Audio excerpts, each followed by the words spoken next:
Welcome to Manjira TV. Eluru జిల్లా కైకలూరు మండలంలోని కొల్లేటికోట గ్రామంలో వేంచేయున్న శ్రీ శ్రీ శ్రీ పెద్దింటి అమ్మవారి వార్షిక జాతర మహోత్సవాలు ఈ నెల 11వ తేదీ నుండి 24వ తేదీ వరకు నిర్వహిస్తున్నట్లు ఆలయ కార్యనిర్వహణాధికారి కెవి గోపాలరావు తెలిపారు. ఆలయ ప్రాంగణంలో విలేకరుల సమావేశం జరిగింది. ఈ సందర్భంగా ఈవో గోపాలరావు మాట్లాడుతూ అమ్మవారి జాతరకు సుదూర ప్రాంతాల నుంచి ఎంతో మంది భక్తులు వస్తారని, వారికి ఎటువంటి అసౌకర్యం కలగకుండా అన్ని శాఖల అధికారులు తగు చర్యలు చేపట్టాలని విజ్ఞప్తి చేశారు. కైకలూరు మండల తహసీల్దార్ ఎస్ పోతురాజు మాట్లాడుతూ జాతరకు వచ్చే చిన్న పిల్లలు, వృద్ధులకు ప్రత్యేకంగా సదుపాయాలు ఏర్పాటు చేయాలని, అదేవిధంగా వేసవి కాలం కూడా మొదలైంది కాబట్టి మరి ఆలయ కమిటీ ప్రత్యేక శ్రద్ధ వహించాలని సూచించారు.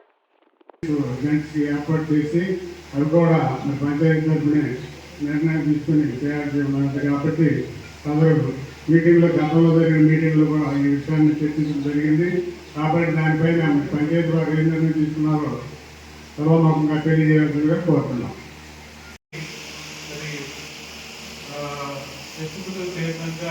హాజరు కావాల్సి ఉంది. అది నెలసిన జిల్లా ట్రైనింగ్ కోఆర్డినేటర్గా హాజరుగా ఉండడం వల్ల ఈ రోజున అది జిల్లా స్థాయిలో అన్ని శాఖల అధికారులకి మరి ఎలక్షన్ మీద ట్రైనింగ్ కార్యక్రమం ఏలూరులో కలెక్టర్ గారు, ఎస్పీ గారు ఆధ్వర్యంలో జరుగుతుండడం వల్ల మరి రాష్ట్రంలో యాక్చువల్గా 3 గంటలకి ట్రైనింగ్ కార్యక్రమం ముగించుకొని ఆచార్య గారు వెళ్దామని చెప్పినప్పటికీ మరి అనివార్య కారణాల వల్ల రాలేకపోయారు. అది ఏదైనప్పటికీ మనకు ఒక ప్రోటోకాల్ ఉంది. దాని ప్రకారంగా అందరికీ తెలుసు ఏ శాఖ ఎటువంటి కార్యక్రమాలు దేవస్థానానికి సహాయ సహకారాలు అందించవలసి అనేది అందరికీ ఒక ప్రణాళిక ఉంది. కాబట్టి దాని ప్రకారంగా అన్ని శాఖల అధికారులు ఇది పెద్దింట్లమ్మ అమ్మవారి జాతర మహోత్సవం జరుగుతున్న అన్ని రోజుల్లో కూడా వారి యొక్క సహాయ సహకారాలు దేవస్థానం కమిటీ వారికి అందించి మరి ఉత్సవాలు విజయవంతంగా జరిగేటట్లు మరి అందరి తోడ్పాటుతో విజయవంతంగా కార్యక్రమాలు ముగించుకోవాల్సిందిగా తగిన మీ శాఖ ద్వారా చేసిన ఏర్పాట్లని శాఖల వారిగా వివరించవలసిందిగా కోరుకుంటూ మరి వివిధ శాఖల అధికారులని శాఖల వారిగా పిలిచి వారి యొక్క యాక్షన్ ప్లాన్ని తెలియజేయవలసిందిగా గురువు గారిని కోరుతున్నాను.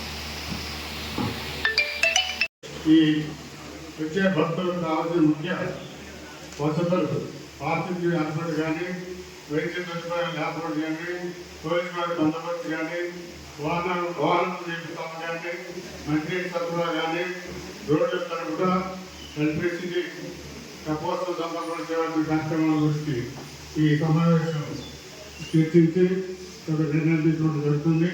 అలాగే గతంలో అనగా పోయిన 20వ తేదీన మరి కోఆర్డినేషన్ మీటింగ్ జరిగింది. ఈ కోఆర్డినేషన్ మీటింగ్లో కొన్ని అంశాలు మనం చర్చించిన దాని ప్రకారం మినిట్స్ తయారు చేసి అన్ని శాఖల అధికారులకు మరి సమర్పించడం జరిగింది.